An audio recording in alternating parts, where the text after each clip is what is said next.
Just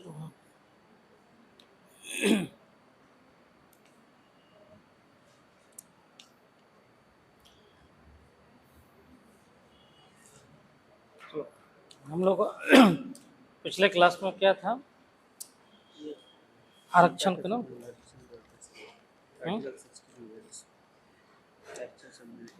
आरक्षण का संविधान था। ठीक।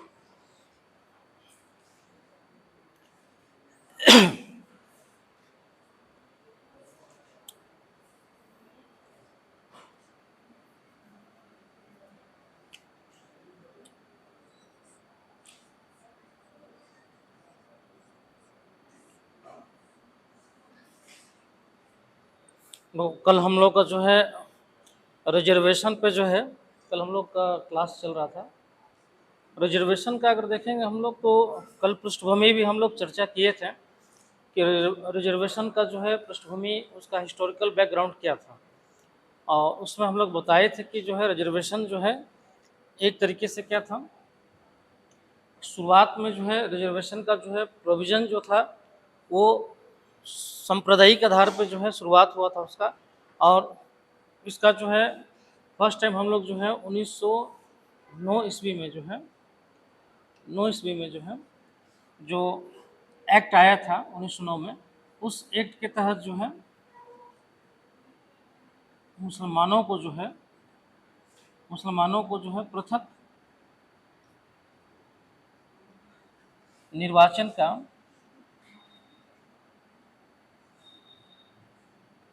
अधिकार दिया गया था।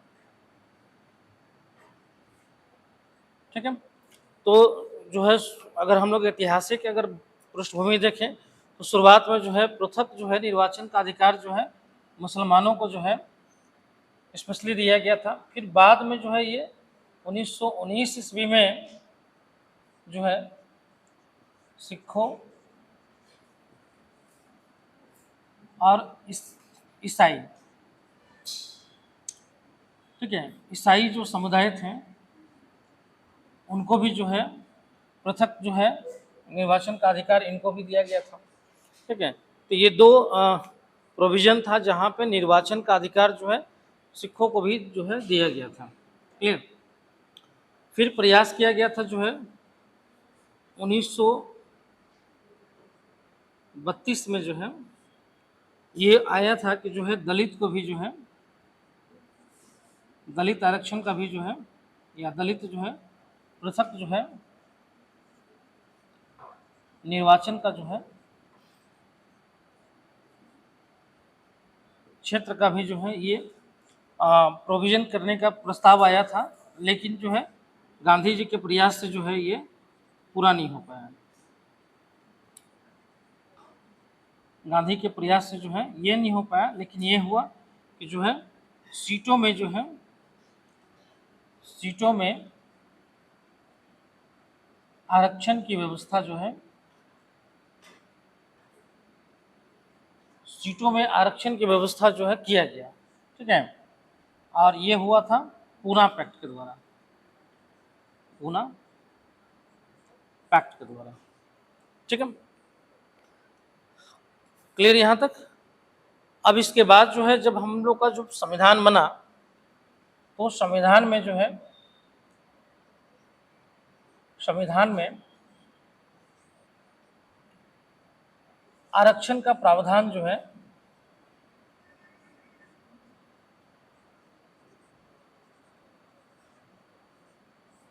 आरक्षण का प्रावधान जो है किया गया। ठीक है। और ये आरक्षण का प्रोविजन कहाँ था, जो है लोकसभा और विधानसभा, लोकसभा और विधानसभा में जो है सीटों में जो है आरक्षण, सीटों में जो है आरक्षण की व्यवस्था जो है की गई। ठीक है। तो लोकसभा और विधानसभा में जो है सीटों में आरक्षण की व्यवस्था जो है संविधान में जो है किया गया था। मतलब इसका मतलब क्या हुआ कि राजनीतिक जो है जो रिजर्वेशन था, पॉलिटिकल जो है रिजर्वेशन का जो है प्रोविजन किया गया था। ठीक है। लेकिन जो है बाद में जो है हम देखेंगे कि 15 क्लाउज 4 ये जो है स्पेशली जो है एससी और एसटी है ना, एससी और एसटी। 15 क्लाउज 5 ये जो है ओबीसी, ठीक है। और 15 क्लाउज 6 ये जो है ईडब्ल्यूएस, इकोनॉमिक वीकर सेक्शन, ठीक है। 15 clause 4 SC ST, 15 clause 5 OBC और 15 क्लाउज 6 ईडब्ल्यूएस, इन तीनों के लिए जो है आरक्षण की जो है व्यवस्था की गई। आरक्षण की व्यवस्था जो है की गई किसमें, ठीक है, शैक्षणिक संस्थाओं में। शैक्षणिक संस्थाओं में जो है आरक्षण की व्यवस्था जो है ये किया गया, ठीक है। चूंकि यहीं से पावर दिया जाता है विशेष व्यवस्था का। और आगे चलकर जो है हम देखें तो 16 क्लाउज 4, 16 क्लाउज 5 और 16 क्लाउज 6, ठीक है। इन तीनों के द्वारा जो है नौकरियों में भी जो है नौकरियों में भी आरक्षण की व्यवस्था की गई है।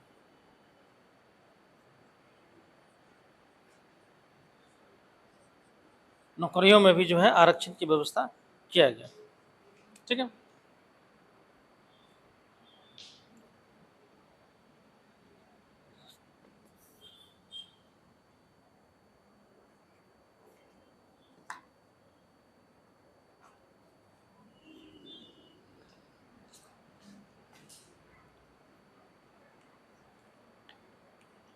हो गया।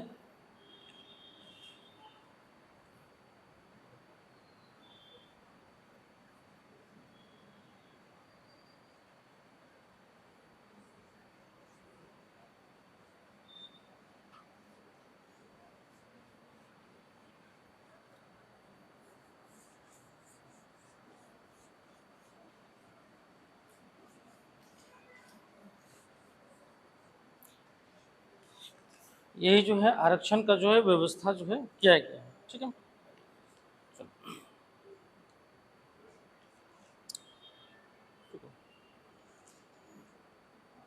अब देखो इसमें क्वेश्चन बनता है, स्पेशली जो आता है वो आता है ओबीसी का आरक्षण,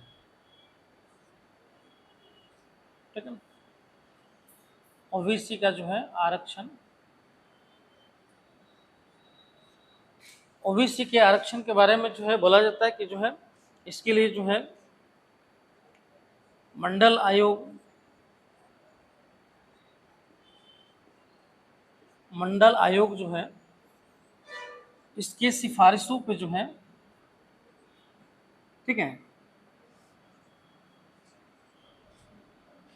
91-92 ईस्वी में जो है ओबीसी को भी जो है को भी आरक्षण दिया गया, ठीक है। और जो है एक केस आया था इसी में, Indira Sahni versus union of India. इस केस में जो है सुप्रीम कोर्ट भी जो है जो आरक्षण की सीमा थी उसमें 27% जो ओबीसी का आरक्षण था, ठीक है, इसको जो है अप्रूव कर दी थी, अप्रूव कर दी थी। लेकिन इसमें जो है एक क्लाउज इसने जोड़ा था कि जो है आरक्षण की सीमा जो है, आरक्षण की सीमा 50% तक होगी, ठीक है। इसमें स्पेशली बोला गया कि जो है आरक्षण का जो सीमा है वो 50% प्लस जो है नहीं किया जा सकता है, ठीक है। तो एक कैप लगा दिया गया था आरक्षण की सीमा में, ठीक है।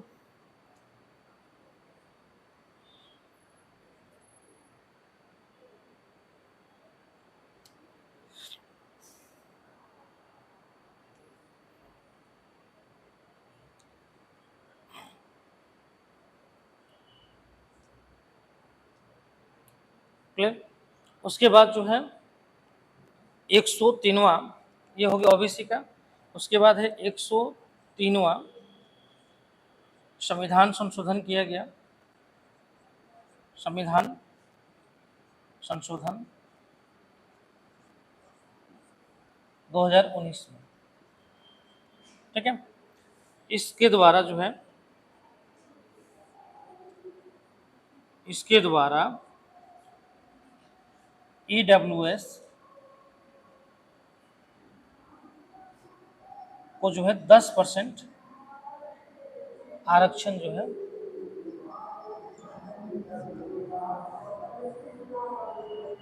दिया गया, ठीक है।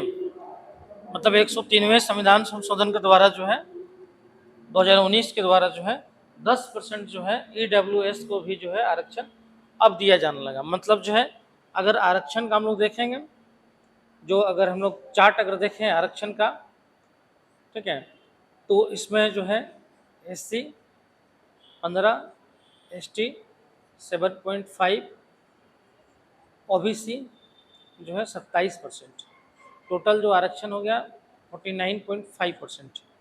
और अदर जो है, या हम इसको बोलते हैं अनरिजर्व कैटेगरी, ठीक है, इसका जो है 50% है, ठीक है, 50.5% है, ऐसे कर सकते हैं। इसमें से जो है 10% जो है ईडब्ल्यूएस को जो है रिजर्वेशन दिया गया, ठीक है, ये इसमें से दिया गया है। इसलिए जो है ईडब्ल्यूएस का जो रिजर्वेशन का प्रोविजन है, ये सिर्फ और सिर्फ जो है अनरिजर्व कैटेगरी के लिए है, समझ में। मतलब ये वाला पार्ट में नहीं है, इस पार्ट में जो आरक्षण मिल रहा है उसी में मिलेगा। लेकिन जो है ईडब्ल्यूएस के तहत अगर किसी को आरक्षण लेना है तो ये 50.5% में ही जाएगा। मतलब ये जो अनरिजर्व कैटेगरी में जो लोग हैं, समझ में, और उसमें से जो गरीब हैं, जिसका इकोनॉमिक कंडीशन खराब है, ठीक है, तो उस आधार पर जो है आरक्षण जो है मिलेगा 10%, ठीक है। यही जो है आरक्षण का पूरा पूरा प्रोविजन है।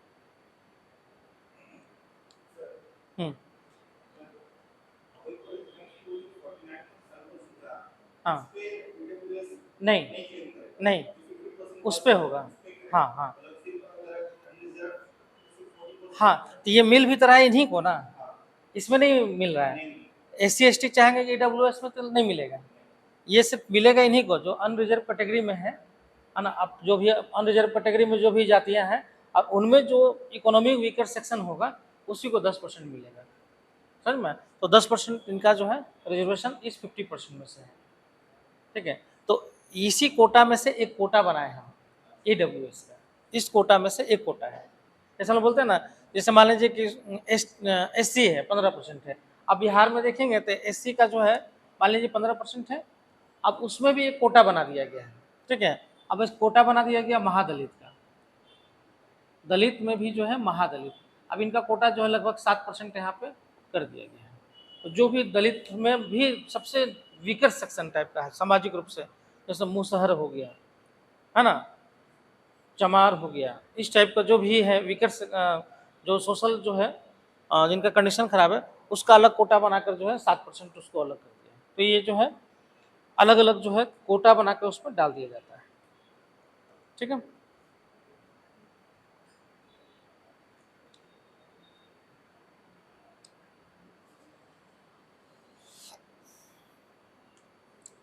चलो, यहाँ तक हो गया, समझ में आ गया, उठा दें।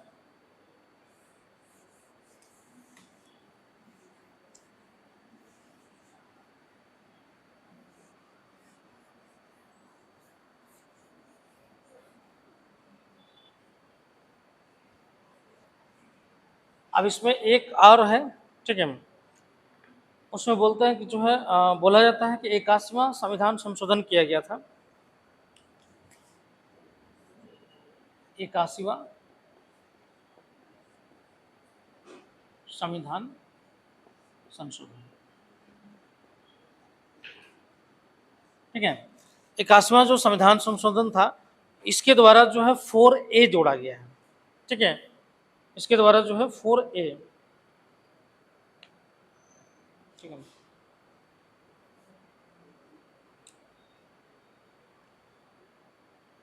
क्लियर।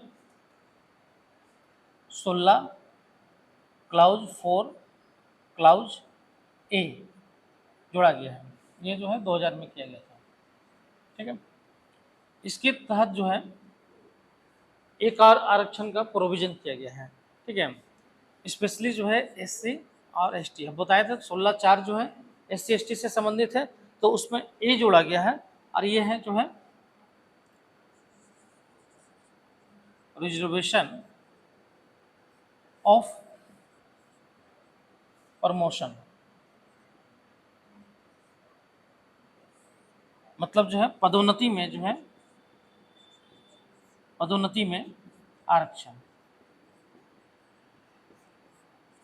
ठीक है। एक सेक्शन आर जोड़ा गया एससी एसटी में 16 का क्लाउज 4 में, और उसमें जो है जो सेक्शन ए है, ये सेक्शन ए क्या है, रिजर्वेशन ऑफ प्रमोशन, मतलब जो प्रमोशन होता है उसमें भी जो है एससी और एसटी का जो है रिजर्वेशन रखा गया है। जैसे मान लीजिए कि यहाँ तो नौकरी, मान लीजिए कि जो वैकेंसी आया, जैसे एग्जाम्पल ले लो, वैकेंसी आया तो वैकेंसी मान लीजिए 100 आया, मान लो हम नहीं लेते हैं, बैकलॉग हम छोड़ देते हैं, ठीक है, बैकलॉग हम छोड़ देते हैं। मान लीजिए कि नई न्यू वैकेंसी आया 100 आया, अब इस 100 में मान लीजिए कि जो है 49.5, मान लीजिए कि जो है 50% जो है रिजर्वेशन में चला गया, ठीक है।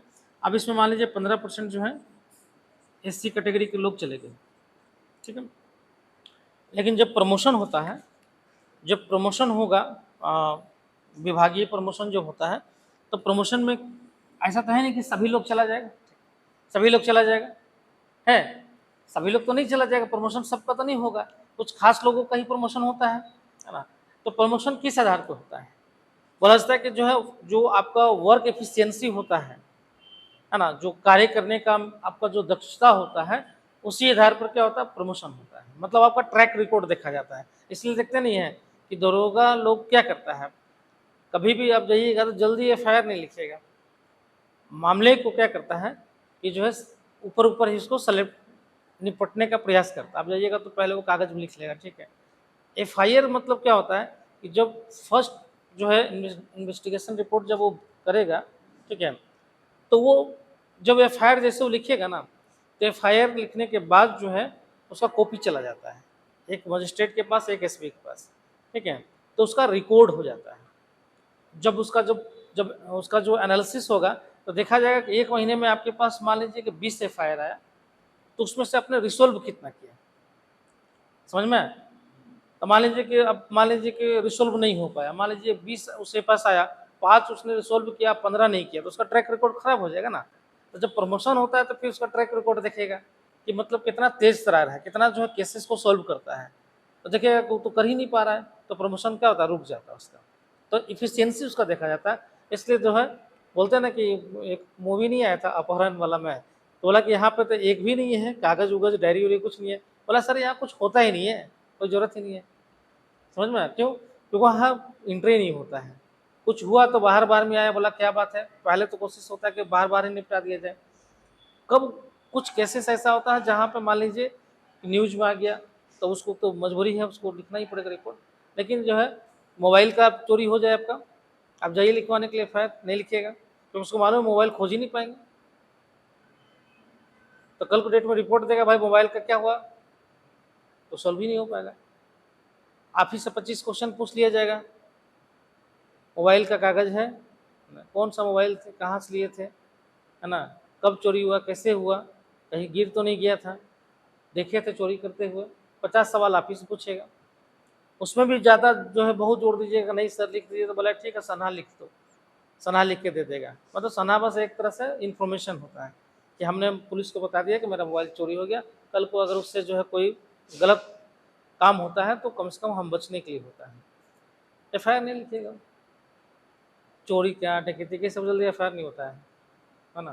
क्यों? क्योंकि वो सब जानता है कि वो सब मिलना है नहीं, रिकॉर्ड में चला जाएगा एफआईआर में, ठीक है। तो इसलिए जो है रिकॉर्ड पे होता है, जो उसका ट्रैक रिकॉर्ड होता है, जो वर्क उसका जो होता है, उस पर जो है उसका जो है पूरा रिपोर्ट बनता है, ठीक है। अब इसमें मान लीजिए कि जैसे इसमें सवाल उठा कि भाई जैसे मान लीजिए कि जो एससी और एसटी कैटेगरी के लोग हैं, अगर ये मान लीजिए कि जॉब में चले गए, तो चूंकि उनका सिंपल सी बात है, उनकी कैपेसिटी के अनुसार उनको मौका दिया गया है, तो सिंपल सी बात है, जब प्रमोशन में जाएंगे तो इफिशियंसी में थोड़ा बहुत अंतर रहेगा ही, है ना। तो मान लीजिए कुछ जो अनरिजर्व कैटेगरी से गए हुए लोग हैं, उनका इफिशियंसी बहुत हाई है, तो लगभग उन्हीं लोगों को प्रमोशन हो जा रहा है, एससी एसटी लोगों को प्रमोशन नहीं हो रहा है। तो फिर ये प्रोविजन किया गया कि नहीं, इनके लिए भी जो है प्रमोशन में भी कैटेगरी रखा जाए, कोटा रखा जाए कि उसमें एससी एसटी जो है प्रमोट हो, उसमें भी जो है मान लीजिए प्रमोशन का अगर 10 है ना, 10 सीट अगर प्रमोशन का है कि 10 सीट प्रमोट करना है, तो इस 10 सीट में से कुछ जो है सीट जो है क्या हो, एससी और एसटी के लिए जो है रिजर्व कर दिया जाए, मतलब उसमें सिर्फ वही लोग आए प्रमोट होकर, ठीक है, बाकी जो बचेगा वो अनरिजर्व कैटेगरी में जनरली में जाएगा। तो एससी और एसटी जो पदोन्नति में आरक्षण है वो सिर्फ एससी एसटी के लिए है, ओबीसी के लिए नहीं है, याद रखना, ये सिर्फ एससी और एसटी के लिए जो है पदोन्नति में आरक्षण का जो है व्यवस्था किया गया है। हाँ, लेकिन सुप्रीम कोर्ट का ये गाइडलाइंस है कि जब भी प्रमोशन जो है आप रिजर्वेशन और प्रमोशन देखेंगे, तो उसमें ये देखेंगे कि जो है उसमें जो इफिशियंसी वो कम ना हो, मतलब ऐसा नहीं कि मतलब बहुत बेकार लोग हैं लेकिन सिर्फ रिजर्वेशन के माध्यम से उसको प्रमोट कर दे रहे हैं, तो फिर क्या होगा, वर्क इफिशियंसी क्या होगा, कम हो जाएगा, ठीक है। तो इफिशियंसी मतलब कैटेगरी में ही वैसे लोगों को लाना है जो इफिशियंट हो, जिसकी दक्षता जो है मजबूत है, तो वैसे लोगों को प्रमोट करना है, तो यही आरक्षण का जो है। हाँ, क्या बोले, एससी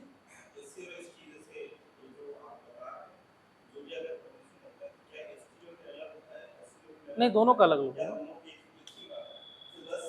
हम्म,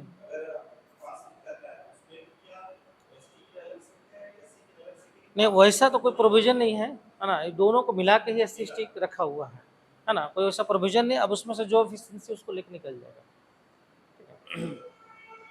क्लियर, क्या बोले, हाँ, लेकिन अभी अभी उसको हम लोग आ रहे हैं उस पर, ठीक है। तो ये आपका क्लियर हो गया यहाँ तक रिजर्वेशन का, ठीक है। अभी तक जो है ये रिजर्वेशन का भी यही सब पूरा चार्ट था, ठीक है। अब नेक्स्ट जो रिजर्वेशन है, ठीक है, ये आरक्षण जो है ये महिलाओं के लिए है, ठीक है। महिलाओं के लिए आरक्षण की व्यवस्था, ठीक है ना, महिलाओं के लिए आरक्षण की व्यवस्था शुरुआत में देखें तो जो है स्थानीय स्वशासन में जो है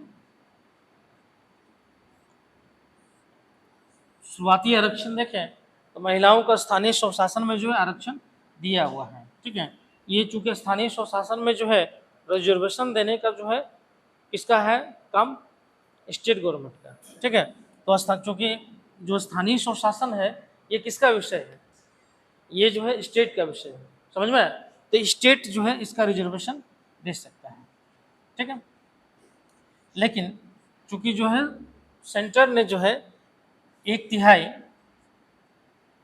सेंटर ने शुरुआत में जब ये बना था स्थानीय स्वशासन, जो 73वां संविधान संशोधन जो हुआ था उसमें जो है उसी में आरक्षण की व्यवस्था जो है किया गया था, ठीक है, आरक्षण की व्यवस्था किया गया था, ठीक है।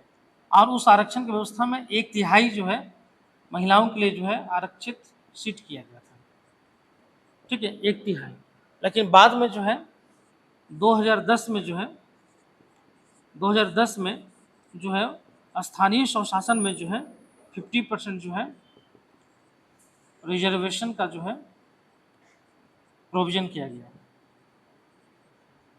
प्रावधान किया गया, ठीक है। लेकिन इसको लागू करना जो है किसके पास है, स्टेट गवर्नमेंट के पास। तो बहुत सारे स्टेट गवर्नमेंट ने जो है अपने यहाँ लागू कर दिया है 50%, है ना। हालांकि कुछ स्टेट में अभी भी 1/3 आरक्षण है, मतलब जो है स्थानीय स्वशासन में देखेंगे तो 50% और अदर जो है 1/3 1/3 जो है रिजर्वेशन जो है महिलाओं को मिल रहा है, ठीक है। ये जो है लोकल गवर्नेंस में हो गया। दूसरा जो है अभी जो है लोकसभा लोकसभा और विधानसभा, लोकसभा और विधानसभा, ठीक है, इन दोनों में जो है महिलाओं के लिए जो है, महिलाओं के लिए 33% जो है आरक्षण की व्यवस्था जो है की गई है, ठीक है। महिलाओं के लिए जो है 33% जो है आरक्षण की व्यवस्था की गई है। ये जो है कब पास किया गया है? 2023 में, ठीक है। अब जो है अभी तक जो है नौकरियों में नहीं है ना, नौकरियों में, शिक्षण संस्थान में नहीं है। अभी तक जो है सिर्फ कहाँ पे राजनीतिक जो है भागीदारी सुनिश्चित किया गया है, मतलब जो है स्थानीय स्वशासन में हो गया। दूसरा जो है विधानसभा और लोकसभा, इन दोनों में जो है जो चुनाव होंगे उनमें जो है महिलाओं का 33% जो है आरक्षण का जो है प्रोविजन कर दिया गया है। ये कैटेगरीज वाइज होगा, ठीक है। मतलब एससी है तो उसमें 33%, एसटी है तो उसमें 33%, और अनरिजर्व कैटेगरी ओबीसी है या अनरिजर्व कैटेगरी उसमें 33%। ये 33% जो है इनका जो है किया जाएगा पूरा, ठीक है। ये सब कोटा में है। एससी में भी 33% महिला आ जाएगी, एसटी में भी 33% और ओबीसी और उसमें भी जाएगा। सबका जितना सीट है उसका 33% जो है क्या होगा, महिलाओं के लिए होगा। लेकिन अभी ये लागू नहीं हो रहा है, ये अभी 2029 तक के लिए सस्पेंडेड है। मतलब 2029 में, चूंकि इसको लागू कैसे करेंगे, लागू करेंगे तब ना जब जनगणना होगा, जनगणना के आधार पर ना फिर लागू किया जाएगा, सीट का जो है ये किया जाएगा। तो ये प्रोविजन कर दिया गया है कि जो है इसको पास तो कर दिया गया है, लेकिन इसको लागू 2029 में जो है किया जाएगा। जब जनगणना वगैरह हो जाएगा तो उस समय इसका रिजर्वेशन का प्रोविजन दिया जाएगा। क्लियर? यही जो है मोटा मोटी आपका reservation SC, ST, OBC, EWS और महिला, 5 टाइप का रिजर्वेशन जो है भारत में दिया जाता है। हाँ।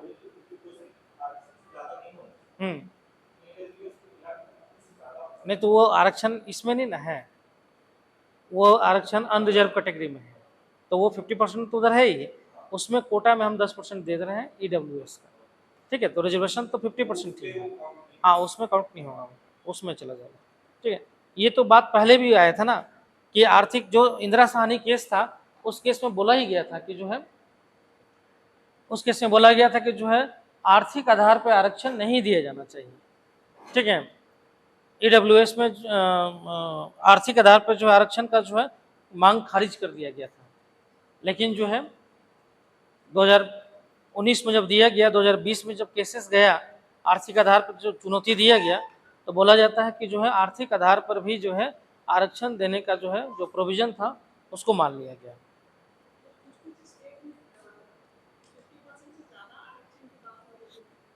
नहीं, एक ही स्टेट में है ना, वो है आपका तमिलनाडु वाले पार्ट में। तमिलनाडु में पहले ही बताएं कि वहाँ पर जो है 9वीं अनुसूची में डाल दिया गया है, रिजर्वेशन दिया गया, लगभग 77% के आसपास रिजर्वेशन है तमिलनाडु का। और वहाँ पे जो है 9वीं अनुसूची में उस समय डाल दिया गया था, ठीक है। रिजर्वेशन वाला जो पार्ट है वो 9वीं अनुसूची में, तो इससे क्या हुआ कि 9वीं अनुसूची में जब वो पार्ट डाल दिया तो उसका रिव्यू नहीं हो पाया, इसलिए जो है वो बचा हुआ है। तो बस एक ही स्टेट में भी है, बाकी स्टेट में भी नहीं किया गया है, संभावना है कि हो जाए, है ना। रिजर्वेशन का कहानी ये तो अभी बढ़ ही रहा है। रिजर्वेशन हमेशा याद रखो कि जो है परमानेंट नहीं है, टेम्पोररी है। शुरुआत में 10 साल के लिए आया था, ठीक है, और उसको बढ़ाते जा रहे हैं। हर 10 साल में समीक्षा करके उसको बढ़ाने की बात है, तो हर 10 साल में समीक्षा होता है, ठीक है।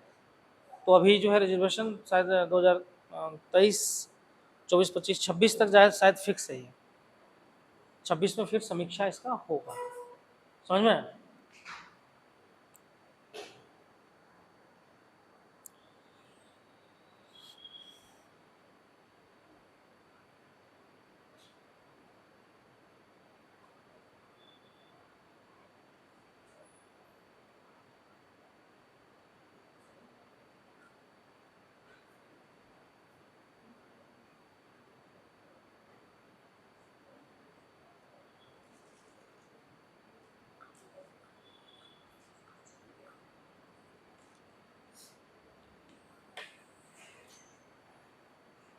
ये जो एक मिनट रुक जाना, यहाँ पे जो लिखे है ना, ये थोड़ा सा मिस्टेक हो गया है। ये जो है आपका 77वां संविधान संशोधन 1995 है, ठीक है। यहाँ पे करना 77वां संविधान संशोधन 1995, ठीक है। ये करना, सुधार कर लो इसमें।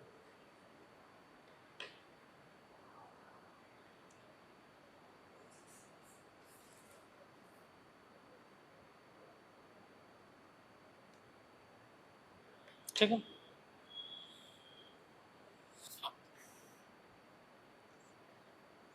अब लिखो आरक्षण की आवश्यकता क्यों, है ना। अब थोड़ा सा एनालिसिस कर देते हैं, ये फैक्चुअल था तो बता दिया, अब एनालिसिस कर लेते हैं। आरक्षण की आवश्यकता,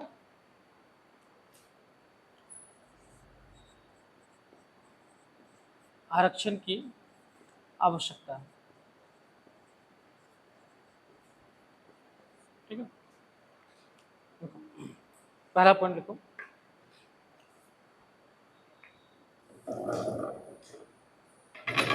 तो देश के अंदर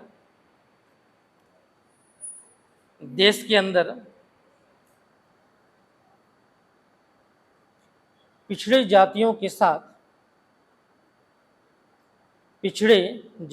साथ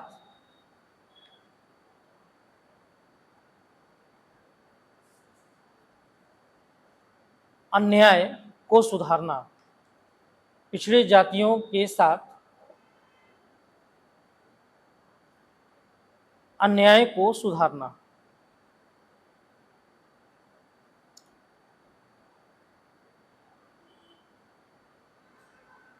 दूसरा पॉइंट, पिछड़े वर्ग के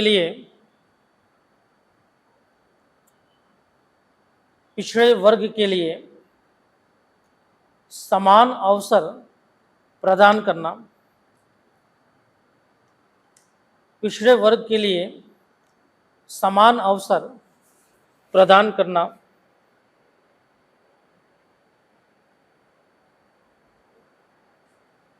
क्योंकि वे उन लोगों के साथ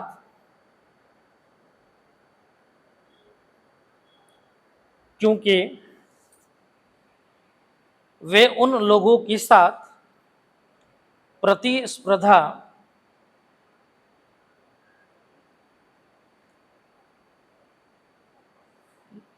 नहीं कर सकेंगे,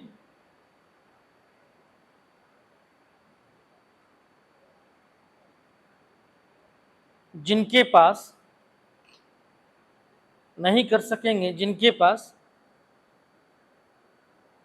वर्षों से संसाधनों और साधनों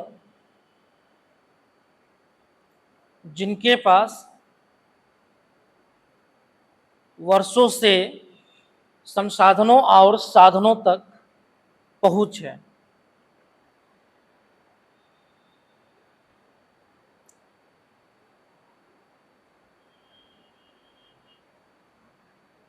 नेक्स्ट, राज्य के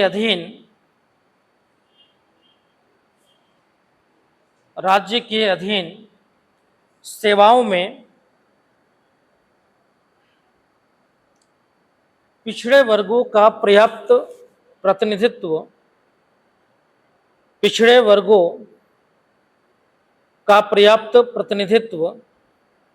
सुनिश्चित करना,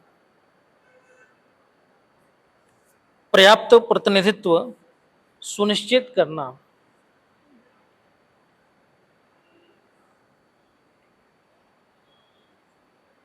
पर्याप्त प्रतिनिधित्व सुनिश्चित करना। नेक्स्ट, पिछड़े वर्गों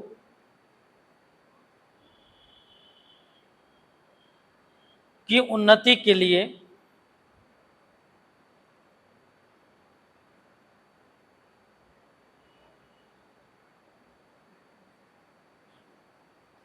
पिछड़ों की उन्नति के लिए तथा योग्यता के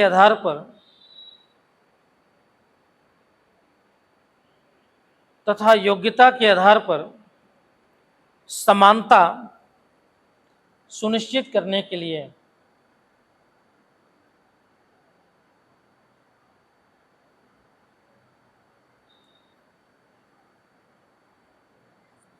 और लास्ट पॉइंट लिखिए, संविधान में स्थापित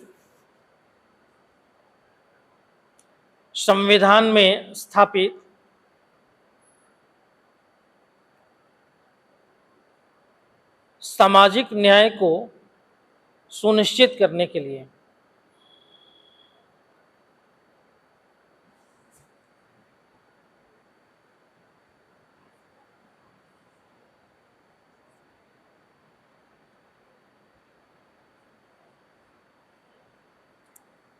ठीक है, अब ये जो है आपका आरक्षण का आवश्यकता होगी।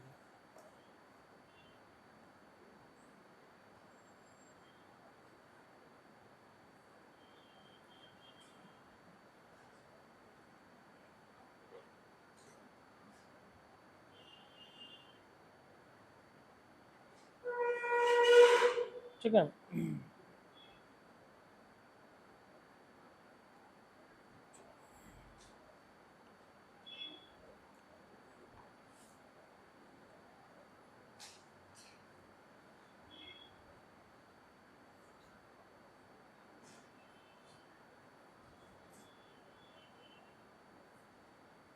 ये तो हम लोग का हो गया।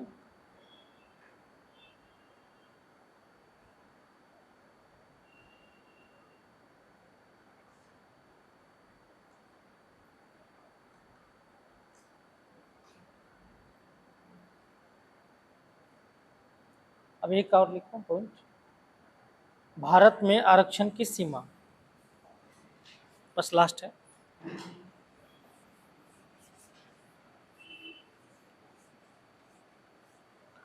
भारत में आरक्षण की सीमा,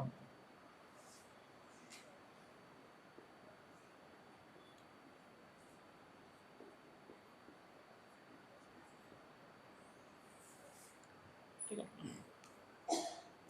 पहला पॉइंट लिखूं,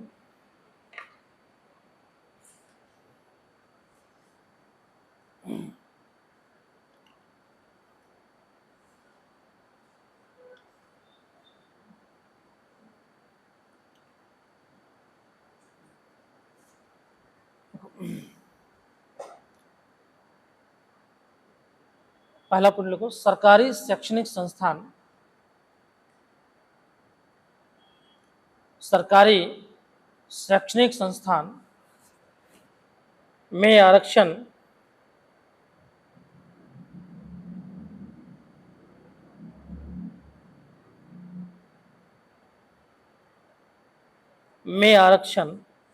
सरकारी शैक्षणिक संस्थान में आरक्षण आर्टिकल 15, 4, 5 और 6, आर्टिकल 15 क्लाउज 4, 15 क्लाउज 5 और 15 क्लाउज 6।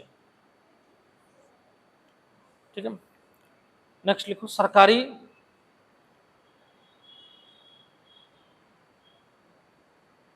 रोजगार में, सरकारी रोजगार में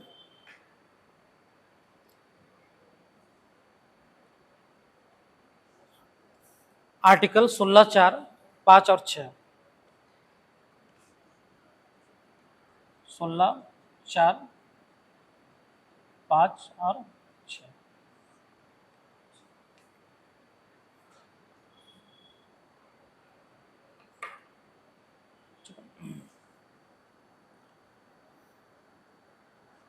नेक्स्ट पॉइंट लिखो, भारत में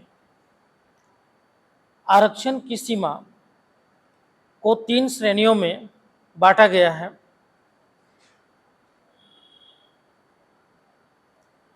3 श्रेणियों में बांटा गया है। पहला, SC ST आरक्षण,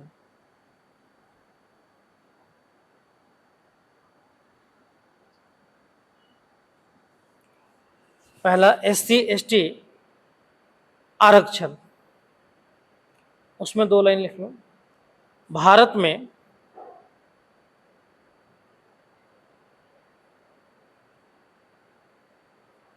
ST और SC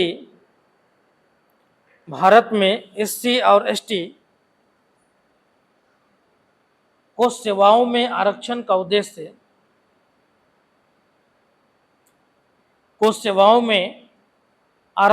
उद्देश्य केवल इन समुदायों के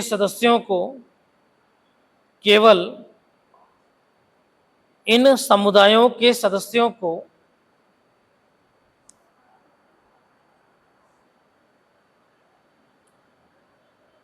नौकरियां प्रदान करना नहीं है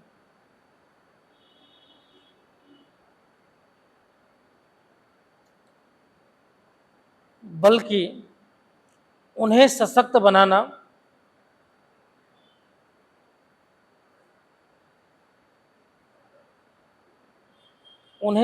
बनाना और राज्य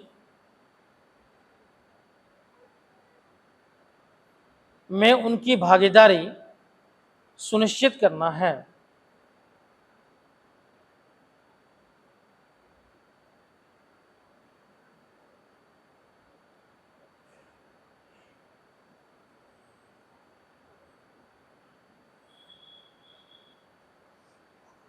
दूसरा लिखिए ओबीसी आरक्षण।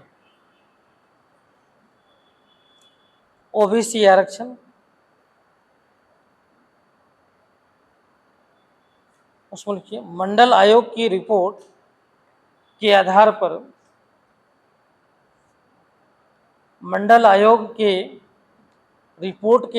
पर अन्य पिछड़ा वर्ग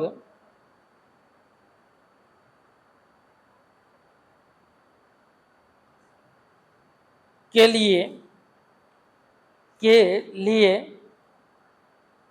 1991 में आरक्षण की शुरुआत की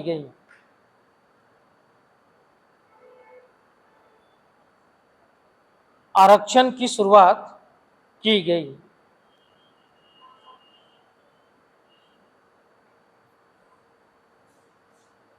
उसी में दूसरा पॉइंट लिखिएगा। हाँ, उसी में ओबीसी में है। नेक्स्ट पॉइंट लाइन चेंज कर लेते हैं। देखिए ओबीसी को सरकारी नौकरियों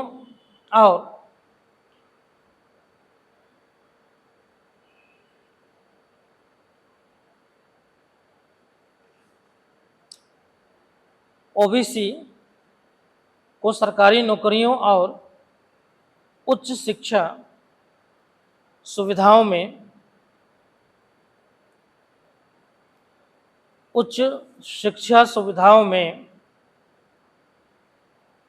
27% आरक्षण मिलता है।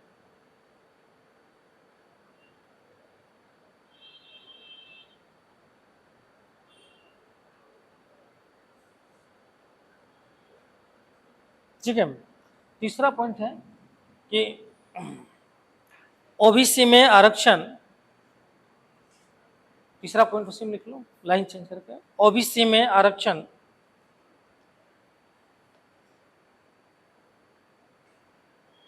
केवल नॉन क्रीमिलियर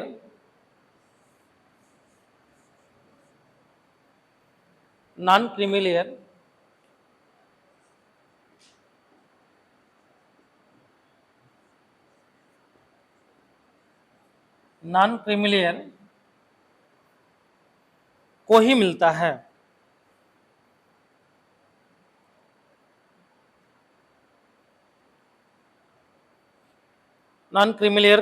है। मतलब इसमें जो है एक कॉन्सेप्ट डाला हुआ है सुप्रीम कोर्ट के द्वारा। ठीक है, इसमें जो है क्रीमिलियर का जो है और नॉन क्रीमिलियर का जो है कॉन्सेप्ट है।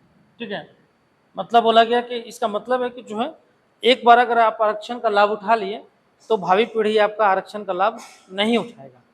समझ में? मतलब आरक्षण का लाभ यहाँ पे आपको एक ही पीढ़ी तक मिलेगा। मान लीजिए कि जो है अगर मान लीजिए कि आरक्षण का लाभ लेकर जो है आप आईएएस अधिकारी बन गए, ओबीसी का आरक्षण में लाभ लेकर बन गए,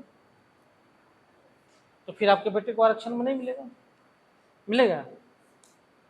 नहीं मिलेगा। ग्रुप ए सर्विस है ना, ग्रुप ए सर्विस में अगर माता या पिता में से कोई भी एक हो ओबीसी में, अगर ग्रुप ए सर्विस जो है, एक ग्रुप का सर्विस का कोई भी पद अगर माता या पिता या दोनों अगर है तो उसके बेटे को जो है आरक्षण नहीं मिलेगा। क्यों? क्योंकि वो क्या होगा, नॉन क्रीमिलियर से बाहर जाके क्रीमिलियर में आ जाएगा।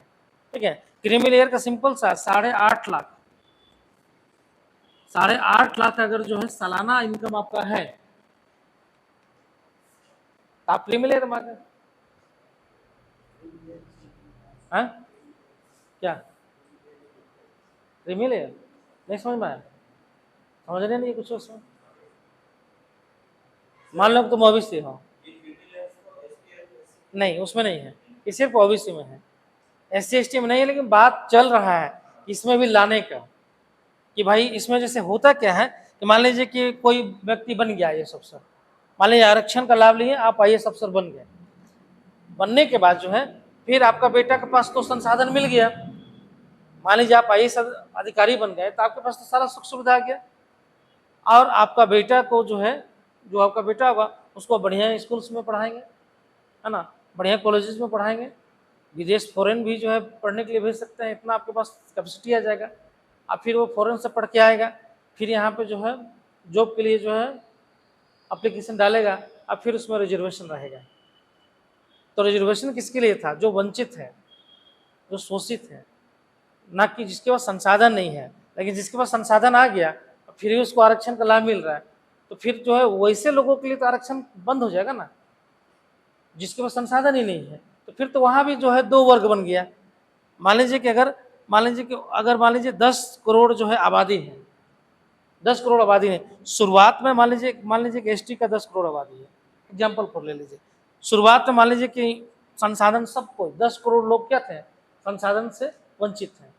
शुरुआत में मान लीजिए 10 साल तक जो है इसके थ्रू, आरक्षण के थ्रू जो है मान लीजिए जो है 2 लाख लोग जो है आरक्षण का लाभ लेकर जो है शामिल होगा 2 लाख पर ईयर जो है शामिल हो रहे हैं।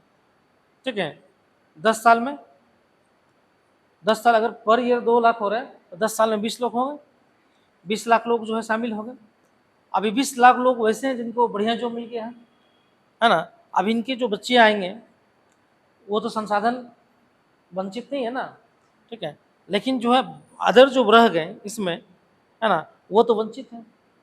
आप फाइट मान लीजिए 20 लाख लोगों के साथ और बाकी जो बचे हुए हैं 9 करोड़ 80 लाख, उसमें के बीच में फाइट होगा ना भाई, ये तो वंचित है और इनको सुविधा मिल गया है, अब फाइट होगा तो ऑटोमेटिक है कि ये तो आगे बढ़ेगा। तो ये रिजर्वेशन में ही फाइट हो रहा है, बाहर नहीं हो रहा है, रिजर्वेशन में ही हो रहा है। तो ये बोल रहा है कि भाई जब ये वंचित है और जो सुविधा लेस लोग हैं इनके साथ जो है अगर फाइट होगा तो ऑटोमेटिक है कि इनका जो है विकास ज़्यादा हो गया है, ये जल्दी सेलेक्ट हो गए, तो ऐसे लोग सेलेक्ट हो जा रहे हैं, तो ये लोग तो फिर वहीं से वहीं रह जाएंगे और फिर यही लोग आगे बढ़ते चले जाएंगे। तो फिर एक नया वर्ग उभर के आ गया एसटी में या ओबीसी में, एससी में आ गया। यही चीज़ जो कॉन्सेप्ट था ना ओबीसी में रखा गया था कि अगर ओबीसी में मान लीजिए आरक्षण मिलेगा, अब फिर उसके पिताजी को मिल गया लाभ, तो फिर उसका बेटा तो फिर ओबीसी का आरक्षण ले लेगा। तब सुप्रीम कोर्ट बोला नहीं, इसका एक सीमा होगा, लिमिटेशन होगा, जो है आरक्षण का लाभ लेने के बाद जो है आप उसको कैरी फॉरवर्ड नहीं कर सकते हैं, मतलब अपने पीढ़ी को। इससे क्या होगा तो फिर दूसरा लोग तो वंचित हो जाएगा ना। तो बोला कि अगर मान लीजिए आपका, मान लीजिए कि कोई भी जॉब है और उस जॉब में अगर 8.5 लाख रुपये आपको सालाना आ रहा है, इनकम सैलरी आपको आ रहा है 8.5 लाख रुपया, तो आपको आरक्षण नहीं मिलेगा। मतलब आपको मान लिया गया कि आपका जो है सोशल स्टेटस अच्छा हो गया, इकोनॉमिक स्टेटस अच्छा हो गया। या फिर मान लीजिए कोई भी माता पिता में से कोई भी जो है एक ग्रुप का सर्विस में है, एक ग्रुप का सर्विस में हो, या फिर जो है माता और पिता बी ग्रुप में दोनों सर्विस में हो, ठीक है, कोई भी एक हो जाएगा तो वो क्या होगा, क्रीमी लेयर में आ जाएगा। क्रीमी लेयर में आ गए तो आपको आरक्षण का लाभ नहीं मिलेगा, आप फिर अनरिजर्व कैटेगरी में चले जाएंगे। और नॉन क्रीमी लेयर में आए मतलब 8.5 लाख से नीचे आपका 7 लाख है, 8 लाख है, तो आप नॉन क्रीमी लेयर में आपको लाभ मिलेगा। ठीक है, ईडब्ल्यूएस में भी तो यही है ना, 8.5 लाख रुपया सीमा है वहाँ भी, कि 8.5 लाख से कम इनकम जिसका भी है, जो भी जनरल कास्ट के लोग हैं, 8.5 लाख से कम है अगर उसका पिताजी का सैलरी, तो वो क्या होगा, ईडब्ल्यूएस में आ जाएगा, तो उसको लाभ मिल रहा है। जो ओबीसी का बनाया गया है वही जो है ईडब्ल्यूएस के लिए रख दिया गया, समझ में। तो क्रीमी लेयर का मतलब है कि जो है सिंपल सा समझो, क्रीमी लेयर जो है सिर्फ ओबीसी में है, और ओबीसी में जो है वैसे ओबीसी जिन्होंने आरक्षण का लाभ ले लिया है, चाहे लिया हो नहीं लिया हो, लेकिन अगर 8.5 लाख रुपए उनका इनकम है तो वो आरक्षण का लाभ नहीं लेगा, सालाना, 1 महीना का नहीं, सालाना।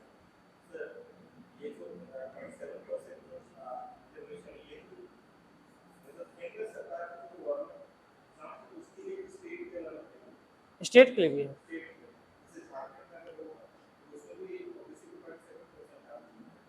हाँ यहाँ, हाँ तो यहाँ पे जिससे हम बताएं कि आरक्षण 2 तरीके से होता है, एक सेंट्रल गवर्नमेंट के द्वारा अलग से होता है, स्टेट गवर्नमेंट के द्वारा अलग से होता है। किसी राज्य में मान लीजिए कि जो है जिस समुदाय का जनसंख्या ज़्यादा है, जो वंचित है, शोषित है, तो उसका रिजर्वेशन का पार्ट ज़्यादा होगा।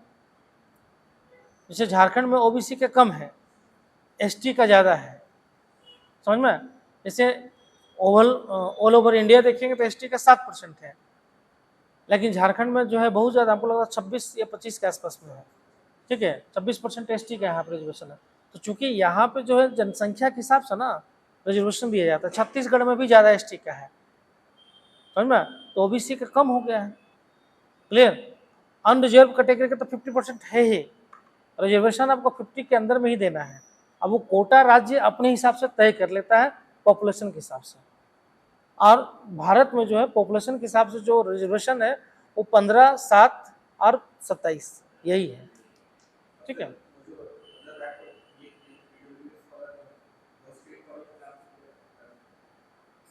ईडब्ल्यूएस का ना, हाँ दे रहा है, झारखंड में भी दे रहा है, 50% में झारखंड में भी मिल रहा है ईडब्ल्यूएस का लाभ। ईडब्ल्यूएस बहुत सारे राज्यों में लागू कर दिया गया है, स्टेट गवर्नमेंट, सेंट्रल में तो लागू है, स्टेट गवर्नमेंट को भी देना है। तो स्टेट गवर्नमेंट अगर अपने यहाँ से पास करके देगा तो मिलेगा, नहीं देगा तो नहीं मिलेगा।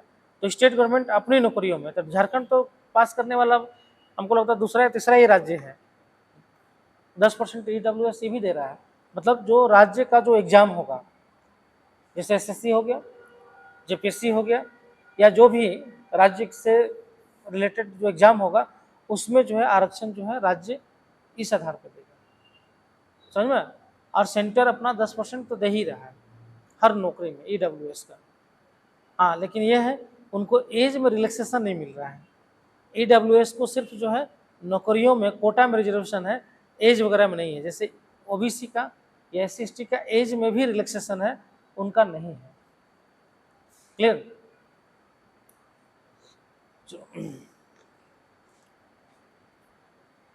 तो उसमें नेक्स्ट पॉइंट लिख लिया है, देखो ओबीसी रिजर्वेशन में, ओबीसी रिजर्वेशन में या आरक्षण में क्रीमी लेयर अवधारणा है,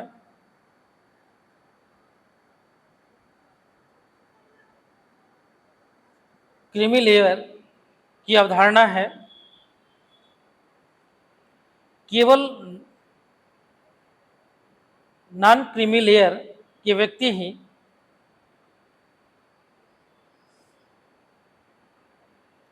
केवल नॉन क्रीमी लेयर के व्यक्ति ही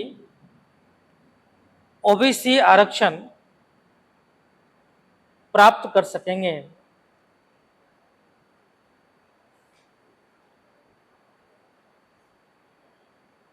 ओबीसी आरक्षण प्राप्त कर सकेंगे। और तीसरा लिखिए ईडब्ल्यूएस, इकोनॉमिक वीकर सेक्शन।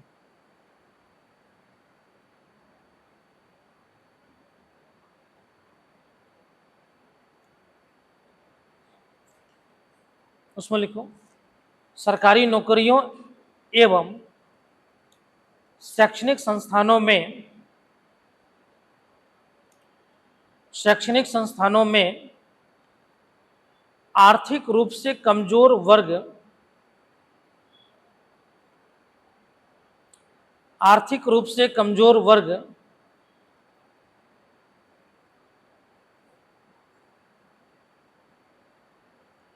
को सामान्य श्रेणी के उम्मीदवारों के बीच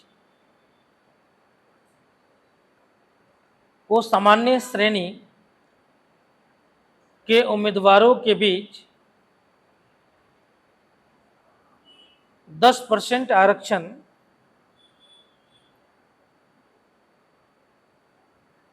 10% आरक्षण देने का प्रावधान है।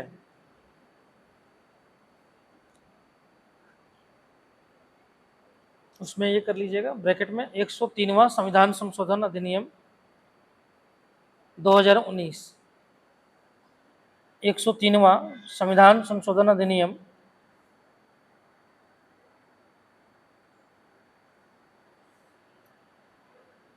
2019।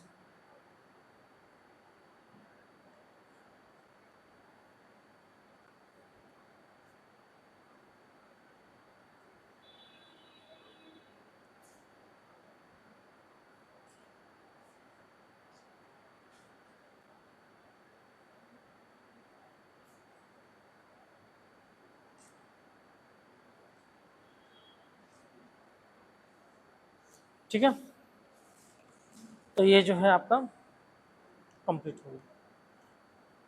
क्लियर, रिजर्वेशन समझ में आ गया सबको? आ गया?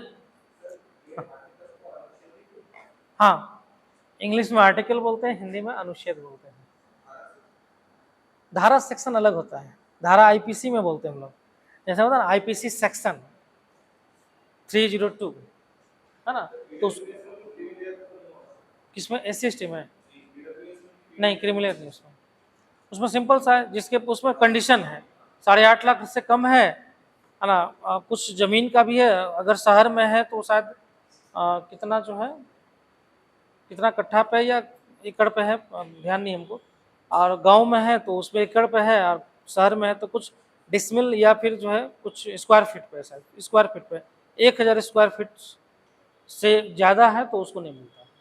ठीक है, तो सिंपल सा बात है कि जो है उसका एक डिफिनेशन बनाया हुआ है, अगर उसमें शामिल है तो मिलेगा, नहीं मिलेगा, अगर नहीं है तो मिलेगा, सिंपल सा बात है। हाँ, लेकिन फ़ायदा है। पिछले बार हम जान रहे हैं एक लड़की है जो उसका जो है रैंक तो वो नंबर कम था, लेकिन उसको मिल गया प्रशासनिक सेवा, क्योंकि वो AWS कोटा से गई थी, है ना? AWS कोटा से गई। अगर जनरल से अगर लेते हैं हम लोग तो उसको प्रमोशन सेवा मिलता है, प्रमोशन सेवा से ऊपर नहीं मिलता, लेकिन AWS कोटा से जो है प्रशासनिक सेवा मिल गया। तो ये चीज़ें जो है। ठीक है, चलो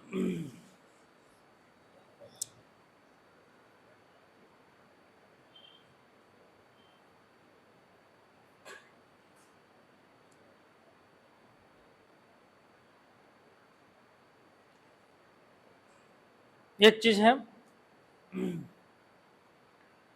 भाई 2 चीज खाली याद रखना है कि जो है इंदिरा साहनी केस जो है, जो कैप है वो किस केस में बोला गया है? इंदिरा साहनी वर्सेस भारत संघ, है ना? इस केस में 2 कॉन्सेप्ट निकल के आए, एक जो है